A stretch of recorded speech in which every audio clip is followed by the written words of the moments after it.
ఆంధ్రప్రదేశ్ తెలంగాణ ప్రజానీకానికి రాష్ట్రీయ ప్రజా కాంగ్రెస్ పార్టీ విజ్ఞప్తి. ఈరోజు కరెక్ట్గా విభజన జరిగి జూన్ 2వ తారీఖుకి 10 ఏళ్ళు పూర్తిగా వస్తుంది. ఈ 10 ఏళ్ళు పూర్తిగా వస్తుంది. What about next? ఉమ్మడి రాజధానిగా హైదరాబాద్ ఉందా లేదా అనేది కేంద్ర ప్రభుత్వం తెలియజేయాల్సినటువంటి అవసరం ఉంది.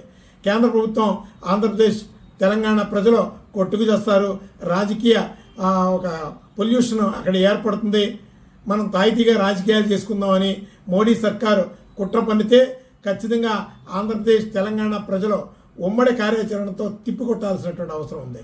అదేవిధంగా కేసీఆర్ మేకవన్ని పులిలా ఈ యొక్క అవకాశాన్ని ఒక రాజకీయ ముడిసరుగ్గా వాడుకొని ఈ తెలంగాణ ఆంధ్రప్రదేశ్ ప్రజల మధ్య మరో చిచ్చుకి కుట్ర పన్నేటటువంటి ప్రయత్నం చేస్తున్నారని విశ్వసనీయ వర్గాల ద్వారా ఒక సమాచారం ఉంది.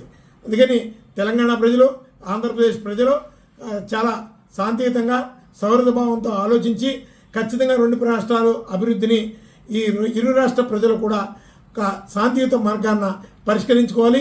అలాగే కేంద్ర ప్రభుత్వం మీద ఒత్తిడి తీసుకురావడానికి కృషి చేయాలి.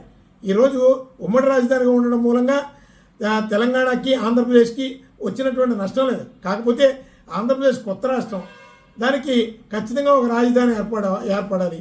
అలాగే విభజన చట్టం ప్రకారం ఈ రోజు వరకు ఆ చట్టాన్ని సక్రమంగా అమలు చేయడంలో పూర్తిగా కేంద్ర ప్రభుత్వం నత్తనడక నడుస్తుంది. ఖచ్చితంగా ఈరోజు విభజన చట్టం 100% వ్యూహాత్మకంగా ఫెయిల్యూర్ అయింది. అందుకని ఖచ్చితంగా ఈ యొక్క సమస్య శాంతియుతంగా ముందుకు నడవాలి అంటే తెలంగాణ ఆంధ్రప్రదేశ్ ప్రజలు రాజకీయ నాయకులు సంయమనం పాటించి ఖచ్చితంగా ఎక్స్టెన్షన్ మీద దృష్టి సారించి ఉమ్మడి రాజధానిగా హైదరాబాద్ని కొన్నేళ్ల పాటు కొనసాగించేటటువంటి విధంగా చర్యలు చేపట్టాలని ఆ దిశగా ఇరు రాష్ట్ర ప్రజలు కూడా ఒక విజ్ఞతతో ఒక వాదనని కేంద్ర ప్రభుత్వానికి ఉమ్మడిగా తీసుకెళ్లాలని రాష్ట్రీయ ప్రజా కాంగ్రెస్ పార్టీని తెలియజేస్తున్నాం.